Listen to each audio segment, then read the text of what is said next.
આ મારા ચાહક છે ત્યાં સુધી તમારે મથાય એટલું મથી લેજો અને મનની મનમાં ન રહી જાય. હવે મારાથી નથી રહેવાતું. હું આની પહેલા 2022 બોલ્યો હતો કે 2022 મેં એવું સ્ટેટમેન્ટ આપેલું કે 2025 હું સિલેક્ટેડ ડાયરા કરીશ. આ ઘા સહન નથી થતા યાર. એટલે ત્યારે બધાને એવું હતું કે એવા તો કયા ઘા હશે જે તમે 4-5 દીથી સાંભળો છો. અરે તમારી જાતના સાલાવ ખદડાવ, તમારામાં દમ હોય તો હાબી સાથીએ મોરે મોરો મારી દો, ખબર પડે. ફિલોસોફી કરવા તમને બોલાવે છે. તમે મને પૈસા આપ્યા આ પ્રોગ્રામમાં, કલાકાર તરીકે તમે મને બોલાવ્યો. શું કામ બોલાવ્યો? સારી વાત કરું, સારું ગીત ગાવ, સારા 1-2 પ્રસંગ બોલું, એ માટે બોલાવ્યો ને. તમે મને ડાયલોગ બાજી કરવા બોલાવ્યો છે. તમારે ગામારે વાંધો હોય આ બોલવા માટે તમે મને બોલાવો છો. સમજદાર છો એટલે ટકોર કરું છું તમને. એવા કલાકારને તમે નક્કી કરીને બોલાવો કે જેની આગળથી સારું સાંભળવા મળે, જેની આગળથી સારું જાણવા મળે, એને બોલાવો. આયા બહેન ફિલોસોફી કરે, મોટી મોટી વાતું કરે, દમ તો કાંઈ છે નહીં. અને બીજી વાત, હું ઘણીવાર ડાયરામાં બોલું છું, તમે તો સમજદાર છો. ખદડા ને ખહુરિયા ને યાદ છે ને.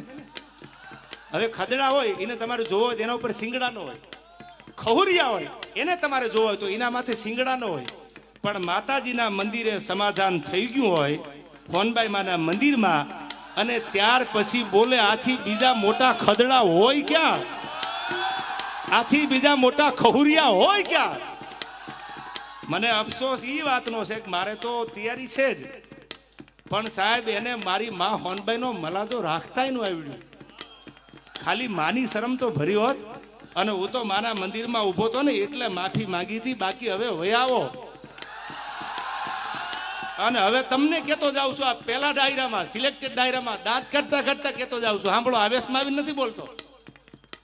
હવે માફી માંગુ તો હું ડાયરા મૂકી દઈશ. હવે તમારે જેને આવવું હોય એને વયા આવજો, પણ ડાયલોગ બાજી ન કરતા સામે વયા આવો. મોરે મોરો મારી દો તો માનું મરદના દીકરા છો. અને હવે કોઈ ભાઈડો માફી મગવી દે તો હું ભાઈડો અહીંથી ડાયરા મૂકી દઈશ. આ મારી તમને જીભાન છે. નીકળી હાલ્યા છો ગામની પ્રજાને બગાડવા યાર. સારું શીખવાડો ને, સારી વાતું કરો ને. બાયું ચડાવવાનું શું કામ શીખવાડો છો?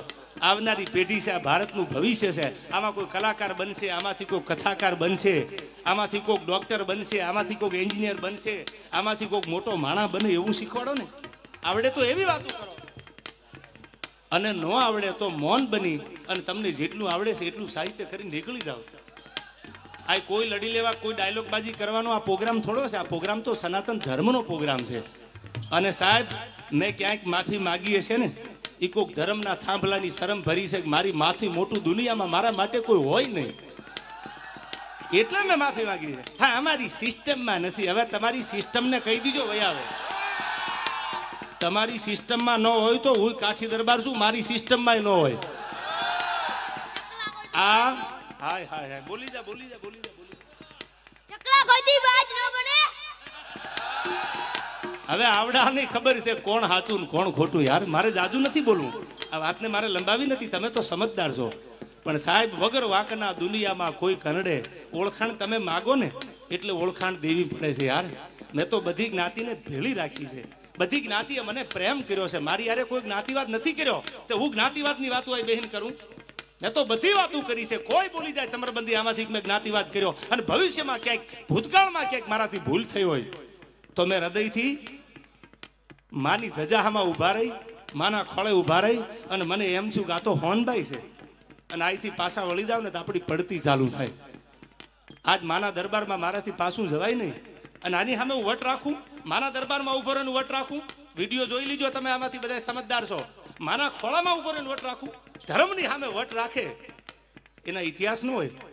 સાહેબ સાંભળી લેજો, હૃદયની વાત તમારી સામે કરું છું. આ પહેલા ડાયરામાં સિલેક્ટેડ 2 વર્ષ પહેલા જે આખી તમે જાણો છો આખી લપ ઊભી થઈ, એમાં મેં સોનબાઈ માના મંદિરે માની ધજા સામું જોઈ અને સાહેબ મારા પગમાં નેવળ નખાઈ ગયા કે મારી માથી મોટું કે ધર્મનો કોઈ થાંભલો એનાથી મોટા આપણે નથી. આપણે કોઈ એવા કલાકાર નથી, આપણે એવા સેલિબ્રિટી બનવું નથી કે આપણાથી ધર્મ હચવાતો ન હોય, કે આપણે એના સમ ખોટા ખાય, કે એની સામે ખોટું બોલીએ, કે એના ધૂપેલિયા ઉપાડીને એની પેઢીલી હાથ મૂકીને ખોટું કરીએ.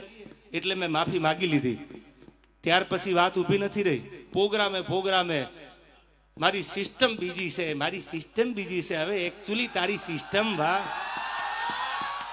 મને મારી માની શરમ હતી ને એટલે માફી માંગી. હવે સિસ્ટમના દીકરાઓ વયા આવજો, આ લાગુ પડે એને વટથી. હવે રાણો રાણાની રીતે આટલું ઘણું ને ભાઈ. હાલો બાપા હાલો.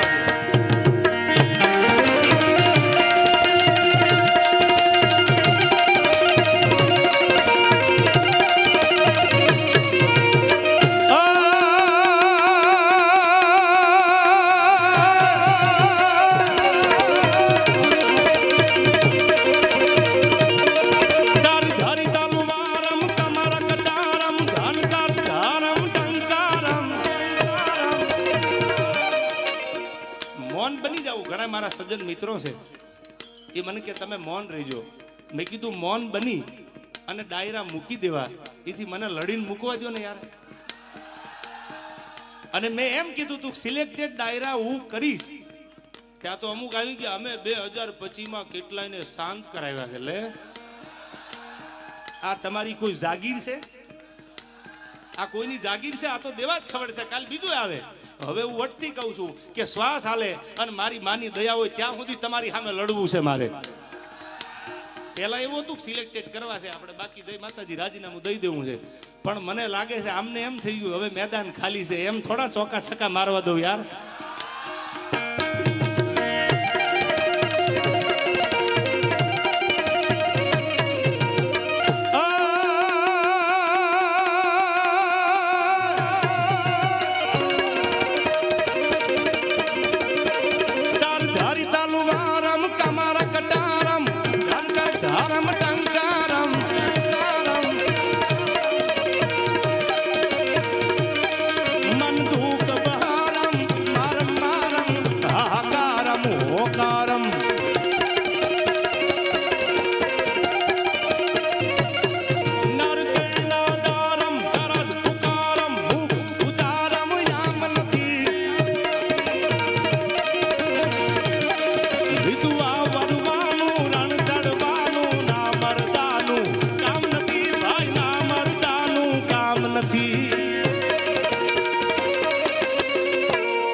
ઘરેથી નીકળ્યો એટલે વહેલી સવારે મેં નવા કપડાં પહેરેલા.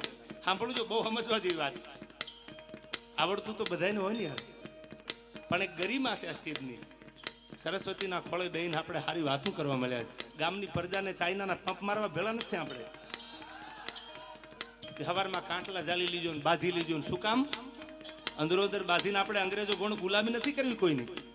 હવે સાંભળજો, સવારમાં હું કપડા નવા પહેરીને નીકળ્યો જગદીશભાઈ.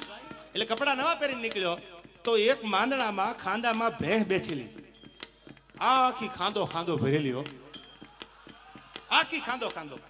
એટલે હું તો કપડા પહેરીને નીકળ્યો તો મેં જોયું તો ભેંસ મારા સામે કતરાય. મેં કીધું સાલું ભેંસનું આપણે કઈ બગાડ્યું નથી અને આ ખાંદામાં બેઠી મારા સામે કાં કતરાય. પણ મૂળ મેં નવા કપડા હારા પહેરેલા, એ ખાંદામાં બેઠેલી ભેંસથી જોવાનું નહીં. એટલે મારે નીકળવું અને એને ખાંદામાંથી બહાર આવવું. એટલે મને એમ છું કે ભે ખાંદામાંથી બહાર કેમ નીકળી? મેં તો નવા કપડા પહેર્યા હતા એટલે મને બીક હતી કે આ કપડા ક્યાંક ડાઘ પડી જાય તો મારે ગામત્રે જવું હતું. બીજા જોડી હારે હતા ને મારી બેગમાં. એટલે મેં કીધું ક્યાંક કપડા બગડે તો આપણે થોડાક છેટા હાલીએ. એટલે હું થોડોક આંખો ભી ગયો. વળી થોડીક ભેંસ 2 ડગલા આગળ હાલી. એટલે મને એમ છું કે આપણે હજી થોડાક છેટા વયા જાય. આ તો આખી ખાંદો ભરેલી છે, એને બગડવાની બીક નથી. બીક તો મારે હતી કારણ કે મારા નવા કપડા હતા. એટલે હું તો પાછો થોડોક આંખો હાલ્યો. વળી ભેં મારી સામે હાલી, વળી મંડી કાતરું મારો. વળી મેં વિચાર કર્યો કે દ્વારકા વાળા મેં ક્યાં કોઈનું બગાડ્યું છે? હું ક્યાં કોઈને નડ્યો? એ 2 વર્ષમાં મારું એક સ્ટેટમેન્ટ તો દેખાડો કે સમાધાન પછી હું બોલ્યો હોય તો કાલ ડાયરા હજી મૂકી દઉં. કોઈ દી ન બને. વળી ખાંદામાંથી નીકળી હામી આવી, વળી નાણામાં આંખો ગયો, વળી પાછી આવી. એટલે મને એમ છું કે લગભગ આ મને ખાંદો બગાડવા આવી લાગે કે હું તો આખી ખાંદામાં બેઠી છું, તમારું મારે ક્યાંક બગાડવું છે. અને પછી માફ કરજો, મને મારે ન છૂટકે આ કપડા ખાંદાવાળા કરવા પડ્યા છે. તમે તો સમજુ ડાયરો છો યાર. આ મારી મજબૂરીએ કરાવ્યા છે. બાકી હું આવા સીસરા વિચારનો માણા નથી યાર. મારા